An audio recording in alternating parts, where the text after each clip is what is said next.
Claire wasn't used to the silence.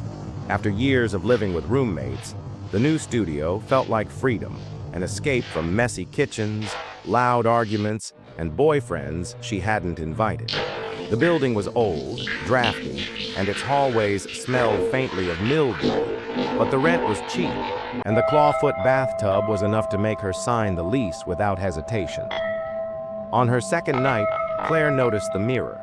It hung above the dresser the landlord had left behind, oval, framed in ornate brass, its surface just slightly warped with age.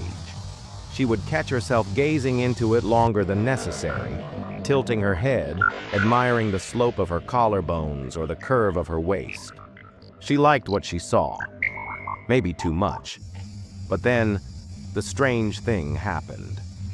One night after a shower, she walked past the mirror, towel wrapped around her body. She froze. Her reflection didn't move in sync. The figure in the glass kept staring, lips curled into a faint smile. Claire blinked, heart stuttering. After a long breath, she forced a laugh. Old glass warps. It plays tricks. She shook it off.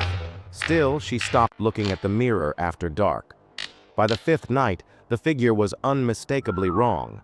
Claire saw herself brushing her hair before bed, but in the reflection, the other, her, set the brush down and slowly turned her head, looking directly at Claire with eyes that glittered far too sharp.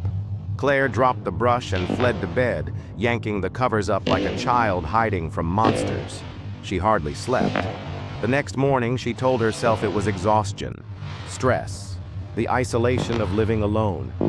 But when she returned from work, the mirror seemed almost expectant, like it had been waiting. That night, her reflection didn't mimic her at all. It leaned forward, pressing pale hands against the inside of the glass, lips moving soundlessly. Claire backed away until her spine hit the opposite wall. Her phone trembled in her hand as she fumbled for the flashlight. The bulb flickered. Darkness swallowed the room. When the light steadied again, the mirror was empty. No reflection, just her room behind the glass. And then, something moved inside. The other Claire stepped out of the shadows, taller, hungrier, with skin a shade too luminous and a smile that stretched too wide. She raised a finger and beckoned. Claire tried to scream, but her voice broke. She stumbled backward, knocking over the lamp, shards scattering across the floor.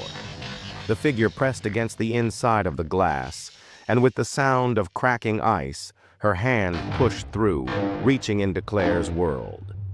The last thing Claire saw before everything went black was her own face, perfect, beautiful, and terrible, smiling at her from the other side.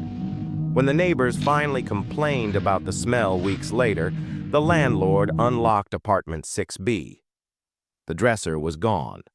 Only the mirror remained, polished and gleaming, reflecting an empty room. Except, if you looked closely, a woman's silhouette lingered, pounding silently against the inside of the glass.